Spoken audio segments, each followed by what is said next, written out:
இன்றைக்கி எல்லாருமே பார்த்திங்கன்னா படித்து முடிச்சதுக்கப்புறம் எம்பிஏ படித்தவங்க மட்டும் இல்லை, மற்ற எந்த டிகிரி படித்தவங்கள கேட்டாலும் ஃபஸ்ட்டு சொல்கிற விஷயம் பிஸ்னஸ் பண்ணணும் அப்படின்னு தான். பிஸ்னஸ் பண்ணணும் அப்படின்னு தான் சொல்லுவாங்க. ஆனால் பிஸ்னஸ் பண்ணுறதுக்கு நிறைய பேர்கிட்ட அந்த ஃபினான்ஷியலாக அவங்க ஸ்ட்ராங்காக இருக்க மாட்டாங்க. அதனால் எல்லாமே வேலைக்கு போவாங்க.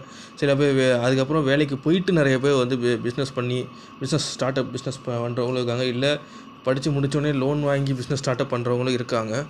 அப்படி பிஸ்னஸ் ஸ்டார்ட் பண்ணுற இல்லை ஸ்டார்ட் அப்பில் இருக்கிற பிஸ்னஸ் ஜென்சி ஆகட்டும், இல்லை 2K கிட், அதாவது 90s கிட், 2K கிட், இவங்க எல்லாத்துக்குமே நான் சொல்கிற டிப்ஸ் என்ன அப்படின்னா, நீங்கள் பிஸ்னஸ் ஸ்டார்ட் பண்ணதுலேருந்து நீங்கள் ஓரளவுக்கு க்ரோனிங் ஸ்டேஜ் வரையும் நீங்கள் எதெல்லாம் கடைப்பிடிக்கணும் அப்படின்னு பார்த்தீங்கன்னா, உங்கள் பிஸ்னஸில் உங்கள் தொழிலில் நீங்கள் இயல்பாக இருக்கணும். அதே மாதிரி எதையுமே காம்ப்ளிகேட் பண்ணவே கூடாது. அதே மாதிரி யதார்த்தமான ஒரு போக்கை நீங்கள் கடைப்பிடிக்கணும். அதே உங்களுக்கு தோன்ற விஷயத்த நீங்கள் அதை யோசித்து செய்யணும். மற்றவங்ககிட்டேருந்து டிஸ்கஷன் எதுவுமே நீங்கள் கேட்கக்கூடாது. அதே மாதிரி உங்களோட திறமை வந்து ஒரு தகுதி தான். ஆனால் அந்த தகுதியையும் தாண்டி உங்களோட விடாமுயற்சி தான் பிஸ்னஸில் வெற்றி கொடுக்கும்.